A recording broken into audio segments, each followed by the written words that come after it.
Ini adalah kisah aneh sampai-sampai pemerintah Jepang menyembunyikannya. Namanya Hajime Fuji, seorang tentara Jepang yang sudah berpengalaman tempur bahkan sebelum Perang Dunia Kedua.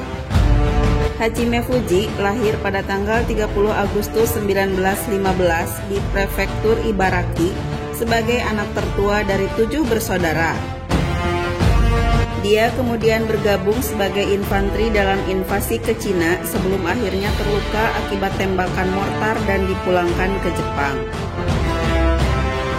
Fuji menderita cedera parah pada tangan kirinya yang kemudian dirawat oleh seorang perawat, Fukuko, seorang perawat lapangan yang cantik dari kota Takasaki, Prefektur Gunma. Saling cinta pada pandangan pertama, keduanya menikah dan memiliki 2 putri yang menggemaskan, yaitu Kazuko dan Shieko.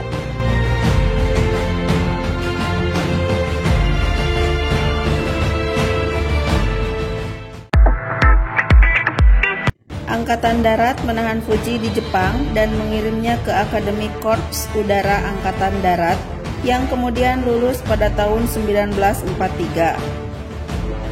Fuji lalu menjadi komandan kompi di Sekolah Penerbangan Angkatan Darat Kumagaya di Kaitama.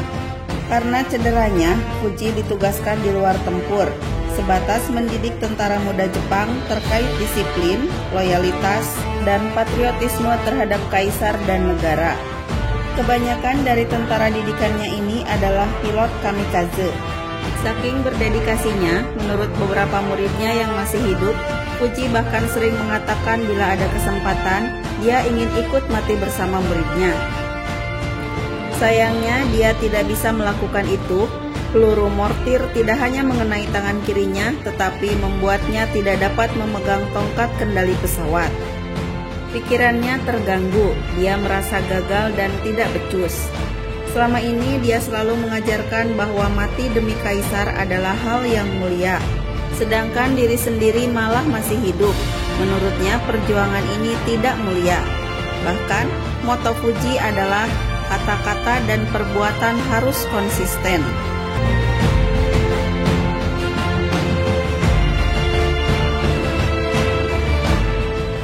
Akhirnya dia mengajukan diri untuk melakukan kamikaze.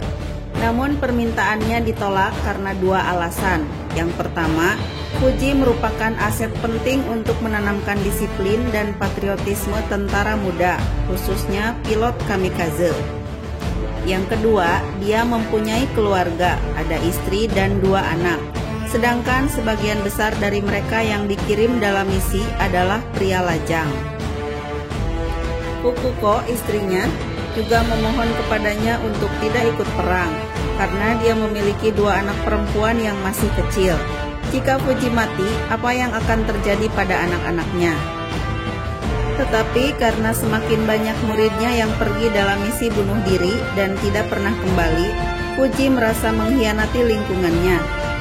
Dia merasa seperti orang munafik. Maka dia kembali memohon kepada Angkatan Darat untuk membiarkannya mati, tapi mereka tetap menolaknya.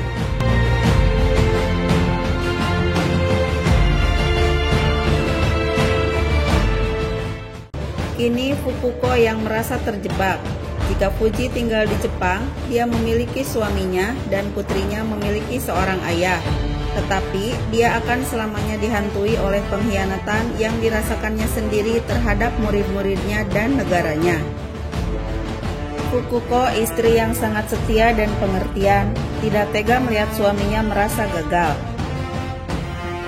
Akhirnya pagi hari tanggal 14 Desember 1944, saat suaminya pergi ke Kumagaya, Fukuko mendandani dirinya dengan kimono terbaiknya. Dia melakukan hal yang sama dengan anak-anaknya, Kazuko yang berusia 3 tahun dan Shieko yang berusia 1 tahun. Lalu dia menulis surat kepada suaminya, mendesaknya untuk melakukan tugas negara dan tidak mengkhawatirkan keluarganya. Kemudian Fukuko membungkus Shieko dengan tas ransel kain dan mengikatkan bayi itu ke punggungnya. Sambil menggandeng tangan Kazuko, dia berjalan menuju sungai Arakawa dekat sekolah tempat suaminya mengajar. Dia mengambil tali, lalu mengikat pergelangan tangan Kazuko ke tangannya sendiri dan melompat ke air yang membeku hingga tewas tenggelam. Polisi menemukan mayat mereka keesokan paginya dan Fuji dibawa ke lokasi saat mereka ditemukan.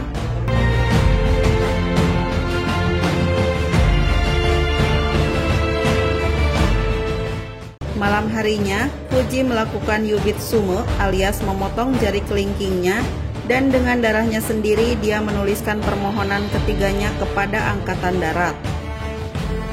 Fuji akhirnya diterima dan bisa berangkat menjadi pilot kamikaze. Pada tanggal 8 Februari 1945, Fuji menjadi komandan skuadron Shinbu ke-45 yang dia beri nama Kaishin. Tepat sebelum fajar pada tanggal 28 Mei 1945, 9 pesawat menuju Okinawa masing-masing membawa seorang pilot dan penembak.